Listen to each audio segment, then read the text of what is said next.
ओम नमः शिवाय. हर हर महादेव. भगवान भोलेनाथांच्या कृपेने तुमच्या सर्व इच्छा मनोकामना पूर्ण हो. आज आहे शनी अमावस्या. मी तुम्हाला शनिदेवांची कथा सांगणार आहे, त्यामुळे व्हिडिओ स्किप न करता शेवटपर्यंत जरूर बघा. चॅनलवरती नवीन असाल तर चॅनल लाईक करा आणि सबस्क्राईब देखील करा.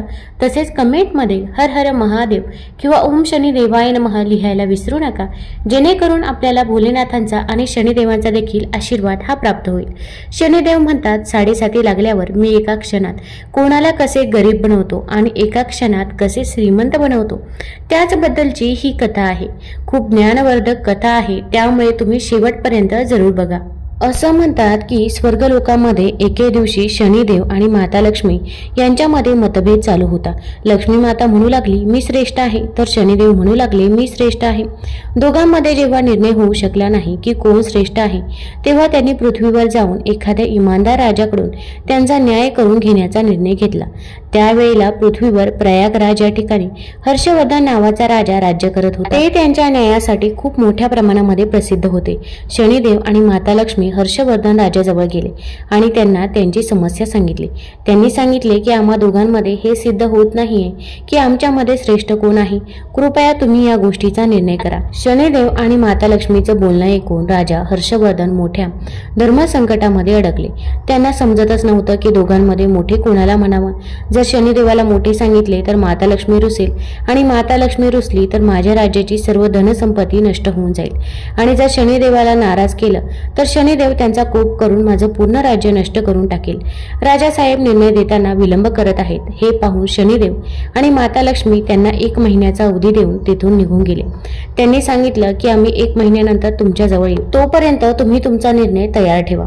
मित्रांनो, माता लक्ष्मी आणि शनिदेव परत गेल्यानंतर राजा हर्षवर्धनची झोप पूर्णपणे उडाली होती. ते प्रत्येक क्षणी फक्त एकाच गोष्टीचा विचार करायचे की 1 महिन्यानंतर जेव्हा शनिदेव आणि माता लक्ष्मी परत येतील तेव्हा मी कोणाला श्रेष्ठ सांगू, मी काय निर्णय देऊ. राजा हर्षवर्धन समोर खूप बिकट परिस्थिती होती. त्यांना माहित होतं की एकाला मोठे सांगितले तर दुसरा नाराज होईल आणि त्यांच्यावर त्यांच्या राज्यावर त्याचं खूप मोठं संकट येऊ शकतं. राजा हर्षवर्धनची यशोमती नावाची पत्नी होती. पतीला अत्यंत चिंतेत पाहून राणीने विचारलं, महाराज तुम्ही कोणत्या गोष्टीने इतके त्रस्त दिसत आहात. कृपया तुमचे जे काही दुःख असेल तर ते मला सांगावे. राजाने त्याच्या पत्नीला सर्व हकीकत सांगितली. राणीने राजाला एक मार्ग सांगितला. हे बघ राजासाहेब, तुम्ही स्वतः कोणालाही मोठा किंवा छोटा सांगू नका. त्यांच्या जागेवर ते दोघेही श्रेष्ठ आहेत. त्यांच्यामध्ये मोठा कोण आहे या गोष्टीचा निर्णय तुम्ही त्यांच्यावरच सोडा. तुम्ही एक काम करा, तुम्ही एक सोन्याचं आणि चांदीचं सिंहासन बनवा. दोन्ही सिंहासन तुमच्या डाव्या आणि उजव्या बाजूला ठेवा. सोन्याचं सिंहासन तुम्ही तुमच्या सिंहासनाच्या उजव्या बाजूला लावा, तर चांदीचं सिंहासन डाव्या बाजूला लावा. 1 महिन्यानंतर जेव्हा शनिदेव आणि माता लक्ष्मी येतील तेव्हा माता लक्ष्मी तुमच्या उजव्या बाजूचा आसन ग्रहण करतील, कारण माता लक्ष्मी ही माता स्वरूप आहे, आणि शनिदेव तुमच्या डाव्या बाजूला बसतील. जेव्हा ते तुम्हाला विचारतील तेव्हा त्यांना कोणत्याही प्रश्नाचे उत्तर देऊ नका. जेव्हा ते खूप जास्त विचारतील तेव्हा त्यांना म्हणा की तुम्ही तुमच्या श्रेष्ठतेचा निर्णय स्वतःच सांगितला आहे, मी काय उत्तर देऊ शकतो. राणी यशोमतीचं बोलणं राजाला पुरेपूर वाटलं. दर्शक मित्रांनो, 1 महिन्यानंतर माता लक्ष्मी आणि शनिदेव राजाच्या दरबारामध्ये आले तेव्हा तेच घडलं जसं राणीने सांगितलं होतं. माता लक्ष्मी तर सोन्याच्या सिंहासनावर विराजमान झाली आणि शनिदेव चांदीच्या सिंहासनावर. जेव्हा त्यांनी दोघांमध्ये श्रेष्ठ कोण आहे याबाबतीत राजाजवळ निर्णय मागितला तेव्हा राजाने सांगितलं की तुम्ही दोघांनी स्वतःच तुमच्यामध्ये मोठा छोटा कोण आहे याचा निर्णय सांगितला आहे. यामध्ये मी तुम्हाला काय सांगू शकतो. दर्शक मित्रांनो, हे ऐकून शनिदेव नाराज होऊन तिथून निघून गेले. माता लक्ष्मी राजाला म्हणाले, हे पुत्र शनिदेव, तुमच्यावर नाराज झाले आहेत, त्यामुळे तुमच्यावर खूप मोठं संकट येऊ शकतो, परंतु तू चिंता करू नकोस, मी नेहमी तुझ्या सोबत असेल. शनिदेव राजावर अशा प्रकारे कोपला की त्यांच्या राज्यावर भयंकर प्रमाणामध्ये दुष्काळ पडला. लोक उपाशी पोटी मरू लागले. सर्व राजा पशुपक्षी हर्षवर्धन राजाचं राज्य सोडून दुसऱ्या राज्यात निघून जाऊ लागले. राजाला त्याच्या राज्याची अशी दशा पाहवत नव्हती. 1 वर्षानंतर राजाने त्याचं राज्य सोडण्याचा निर्णय घेतला. राजा आता त्याच्या पत्नीला यशोमतीला सोबत घेऊन घरातून बाहेर निघाले. एका पिशवीमध्ये राजाने काही दागिने हिरे बांधून घेतले. त्यांनी विचार केला की हे खूप उपयोगी पडतील. या वस्तू विकून मी माझा उदरनिर्वाह करू शकतो. राजा राणी घरातून बाहेर निघाले होते की त्याच वेळेला मोठं वादळ आलं. चारही बाजूला अंधार झाला, त्यामुळे ते त्यांचा रस्ता चुकले. त्यांना काही समजत नव्हतं की कोणत्या दिशेला जावं. तेव्हाच माता लक्ष्मी एका छोट्याशा कन्येचं रूप धारण करून तिथे येते आणि कंदिलाच्या मदतीने ते दोघांनाही एका नदीच्या किनाऱ्यावर पोहोचवते. नदीवर राजा आणि राणी राणीला सोडून माता लक्ष्मी तेथून निघून गेली। आता राजा आणि राणी समस्या ही होती की या नदीला पार कसं करावं। राजा आणि राणी या गोष्टीचा विचार करतच होते की इतक्यातच शनिदेव एका नाविकाचं रूप धारण करून नाव घेऊन तिथे पोहोचले। राजाने नाविकाकडे नदी पार करून देण्याचा आग्रह केला। नाविक म्हणाला, हे बघ भाऊ, मी तुला त्या बाजूला पोहोचवू तर शकतो, परंतु माझी नाव खूप जास्त कमकुवत आहे।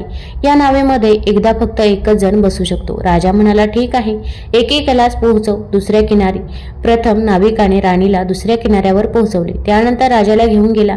तिसऱ्या फेरीला त्या नाविकाने राजाची धनाची पिशवी होडीमध्ये ठेवली, परंतु नाविक तर स्वतः शनिदेवच होता आणि म्हणूनच तो ती धनाची पिशवी घेऊन नदीच्या मध्यभागातूनच गायब झाला। आता तर राजाजवळ जे काही धन होतं ते सुद्धा संपलं होतं, त्यामुळे आता त्याच्याजवळ अन्नाचं मोठं संकट आलं होतं। राजा ही सर्व देवाची इच्छा आहे असं समजून पुढच्या मार्गाला निघाला। चालत चालत राजा एका गावामध्ये पोहोचला। त्या गावातील लोक जंगलातील लाकडं कापून ते विकण्याचं काम करायचे। राजा सुद्धा राणीसोबत त्याच गावामध्ये राहू लागला आणि लाकडं विकून त्याचा उदरनिर्वाह करू लागला। लक्ष्मी मातेच्या कृपेने राजाला जंगलामध्ये चंदनाचा बाग मिळाला। राजाने चंदनाची लाकडं विकून खूप मोठ्या प्रमाणामध्ये पैसे कमवले। आता तर राजाचं जीवन खूपच सुखी झालं होतं। राजा आणि राणी आनंदात होते, सुखी आहेत हे पाहून शनिदेवाने आणखी एक चाल चालली। एक व्यापारी होता जो त्या गावातून लाकडं गोळा करून दुसऱ्या राज्यात नेऊन विकायचा। आज त्या व्यापाऱ्याचं जहाज त्याच नदी किनारी अडकलं होतं। त्याने जहाजाला काढण्याचा खूप प्रयत्न केला, परंतु जहाज हलण्याचं नावच घेत नव्हतं। व्यापाऱ्याला काहीच कळत नव्हतं की आता काय करावे। इतक्यातच शनिदेव एका ब्राह्मणाचं रूप धारण करून त्या व्यापाऱ्याजवळ आले आणि म्हणाले, हे व्यापारी, तुझं जहाज चालू शकतं, परंतु जर एखादी पतिव्रता स्त्री तुझ्या जहाजाला हात लावेल तर तुझं जहाज अगदी सहजरित्या चालू शकते। त्या व्यापाऱ्याने तसंच केलं जसं त्या ब्राह्मणानं सांगितलं होतं। पूर्ण गावातील स्त्रियांना बोलवलं। सर्व स्त्रियांनी त्या जहाजाला स्पर्श केला, परंतु जहाज पुढे सरकलं नाही। कोणीतरी त्या व्यापाऱ्याला सांगितलं की गावामध्ये अजून एक स्त्री बाकी आहे जी तिथे आली नाही। व्यापाऱ्याने त्याची काही माणसं त्या स्त्रीच्या घरी म्हणजेच राजाच्या घरी पाठवली। व्यापाऱ्याने जेव्हा त्यांची माणसं राजाच्या घरी पाठवली तेव्हा राणी यशोमतीने तिथे जाण्यास नकार दिला आणि तिने सांगितलं की तिचा नवरा जंगलामध्ये लाकडं कापण्यासाठी गेला आहे, मी तुमच्या जहाजाजवळ येऊ शकत नाही। व्यापाऱ्याच्या माणसाने परत जाऊन व्यापाऱ्याला सर्व हकीकत सांगितली। व्यापाऱ्याला समजलं की ही ती स्त्री आहे जी पतिव्रता आहे आणि ही स्त्री माझा जहाज पुन्हा चालवू शकते।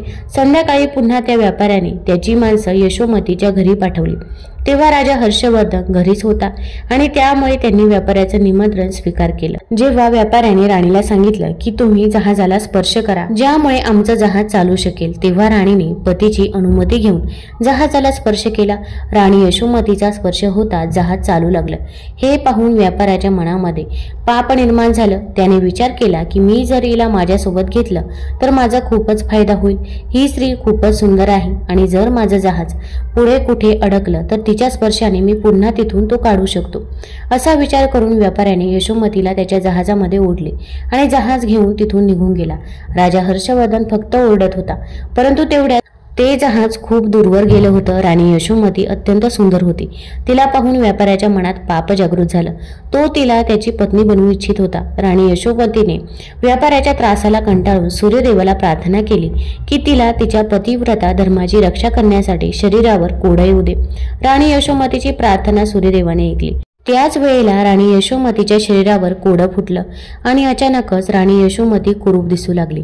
तिचं तो कुरूप शरीर पाहून व्यापारी राणीजवळ आता जात नव्हता, परंतु तो राणीला नेहमी त्याच्यासोबत ठेवायचा। इकडे राजा रडत रडत नदी किनाऱ्यावरून माघारी चालला होता। राजाला अशी आशा होती की पुन्हा जर जहाज त्याच मार्गाने आलं तर तो त्याच्या पत्नीला सोडवू शकेल, परंतु राजाला तो जहाज पुन्हा दिसलाच नाही। त्यानंतर राजा त्याच नदी किनारी साधूंच्या आश्रमामध्ये राहू लागला। आता राजा तिथे साधू लोकांची सेवा करू लागला। साधूंच्या गायी चारण्याचं काम तो करू लागला आणि गायीच्या शेणापासून तो गोवरी बनवू लागला, परंतु लक्ष्मी मातेच्या कृपेने त्या गोवरी सोन्याच्या बनायच्या। अशा प्रकारे काही दिवसातच राजाजवळ खूप मोठ्या प्रमाणामध्ये सोन्याच्या विटा जमल्या। एके दिवशी तोच व्यापारी जो राजाच्या पत्नीला घेऊन गेला होता त्याचा जहाज त्याच नदीवर आला। राजाने त्या व्यापाऱ्याला ओळखलं। राजाने व्यापाऱ्याला विटा दाखवत म्हटलं, जर व्यापारी राजाला त्याच्यासोबत घेऊन गेला तर या सोन्याच्या विटा तो त्या व्यापाऱ्याला देईल। त्या व्यापाऱ्याने राजाला ओळखलं तर होतं, परंतु सोन्याच्या विटांच्या लालसामुळे व्यापाऱ्याने राजाला त्याच्या जहाजामध्ये घेतलं। सर्व विटा सुद्धा जहाजामध्ये भरून घेतल्या। तेव्हा जहाज पुढे चालू लागलं। तेव्हा व्यापाऱ्याने राजाला नदीत ढकलून दिलं। राजाच्या ओरडण्याचा आवाज राणीने ऐकला आणि तिने ताबडतोब एक मोठं लाकूड पाण्यामध्ये फेकून दिलं। त्या लाकडाच्या आधारावर राजा एका पुलापर्यंत पोहोचला, जिथे येणाऱ्या जाणाऱ्या जहाजांकडून टोल वसूल केला जायचा। राजाला तेथील लोकांनी बाहेर काढले। त्या तेथील लोकांना राजाला विचारले, तुम्ही कोण आहात आणि कुठून आला आहात? तेव्हा राजाने सांगितलं की तो एक अत्यंत दुःखी माणूस आहे। त्याचं सर्व काही लुटलं गेलं आहे। त्याच्याजवळ काहीच राहिलं नाही। तेथील लोक राजा हर्षवर्धनला पकडून तेथील राजाजवळ घेऊन गेले। हर्षवर्धन राजाने तेथील राजाजवळ नोकरी मागितली। राजाने राजा हर्षवर्धनला त्याच्याजवळ बागेमध्ये एका माळ्याचं काम दिलं। दर्शक मित्रांनो, त्या राजाची एक पुत्री होती।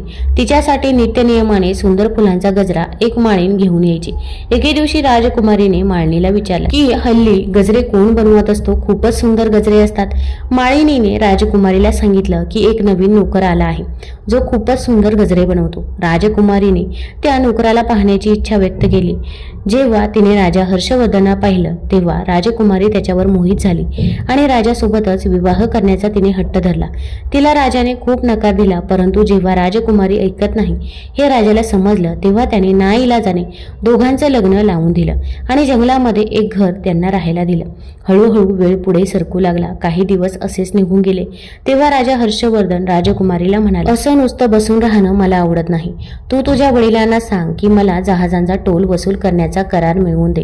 राजकुमारीने जेव्हा तिच्या वडिलांना हे सांगितलं तेव्हा राजा सुद्धा म्हणाला की ठीक आहे, आता हर्षवर्धन येणाऱ्या जहाजांकडून टोल वसूल करायचा। अशाच प्रकारे जेव्हा 7 वर्ष निघून गेले, शनिदेवाचा प्रभाव जेव्हा संपायला आला तेव्हा व्यापाऱ्याचा जहाज तेथेच आलं। तेव्हा हर्षवर्धनने तो जहाज थांबवला।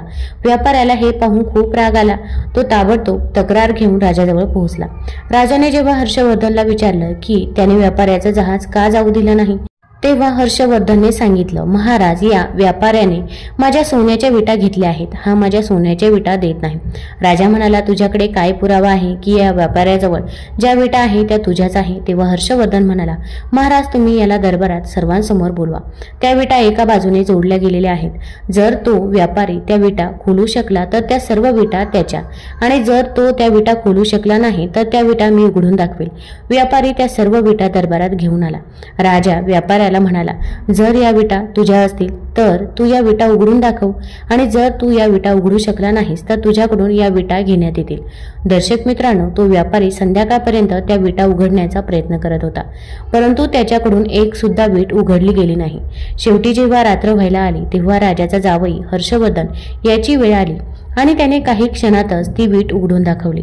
तेव्हा राजाने विचारलं की तू कोण आहेस? तेव्हा राजा हर्षवर्धनने सर्व कथा सांगितली की महाराज, मी आणि माझी पत्नी यशोमती आम्हा दोघांना या व्यापाऱ्याने फसवलं आणि माझ्या पत्नीला यशोमतीला याने माझ्याकडून हिसकावून घेतलं आहे। कृपया तुम्ही मला माझी राणी मिळवून द्या।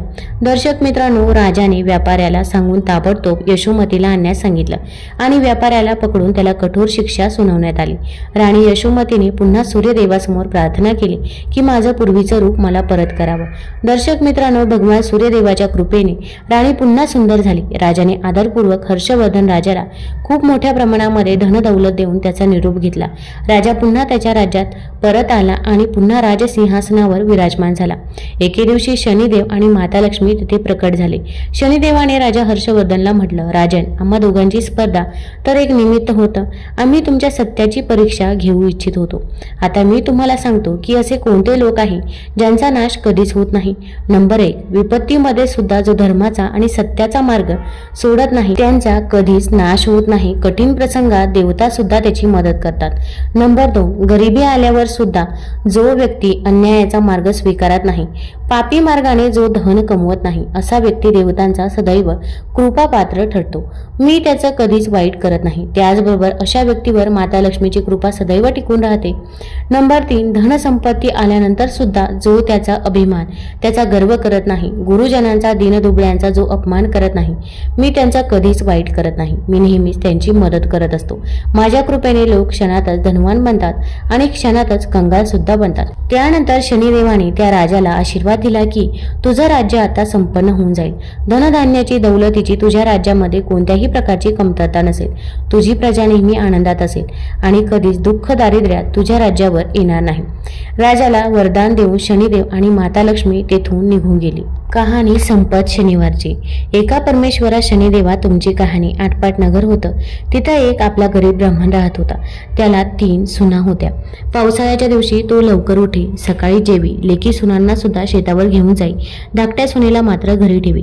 याप्रमाणे करता करता श्रावण मास आला. पहिल्या शनिवारी ब्राह्मण आपल्या नित्याप्रमाणे शेतावर गेला. जाताना घरी सुनेला सांगितलं की मुली मुली आज शनिवार आहे, माडीवर जा, घागरी मडक्यात काही दाणे पहा, थोडेसे काढ, दळून त्याच्या भाकरी कर, केनी कुरडूची भाजी कर, तेरड्याचं बी वाटून ठेव. सुनेनं बरं म्हटलं.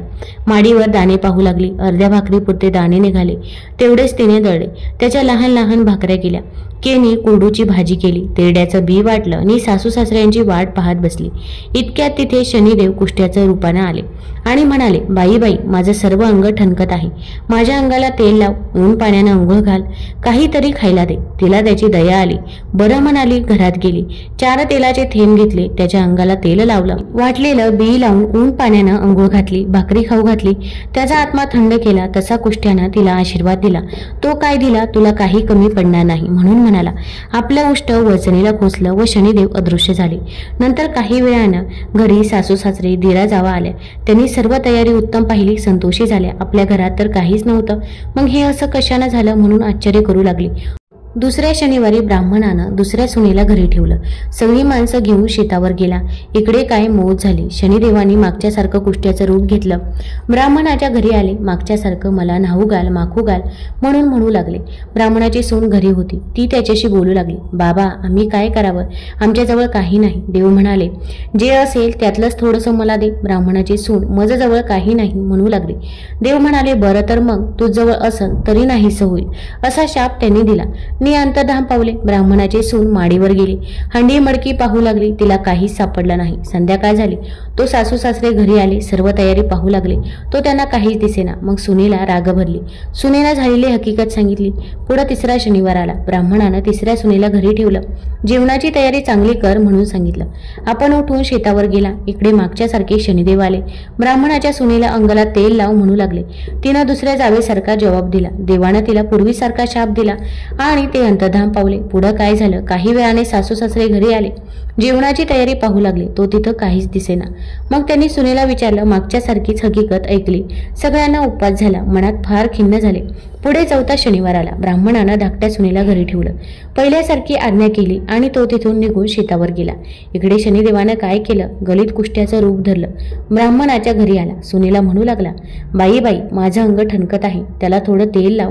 तिनं बरं म्हटलं. अंगाला तेल लावलं, ऊन पाण्यानं अंघोळ घातली, भाजी भाकरी खायला दिली. तेव्हा देवाने तिला आशीर्वाद दिला. तो काय दिला, असाच तुझा आत्मा देव थंड करेल म्हणून म्हणाला. आपलं उष्ट वळचणीला खोचलं आणि तो तिथून अंतर्धान पावला. पुढे ब्राह्मणाची सून माडीवर गेली. हांडी मडकी पाहू लागली.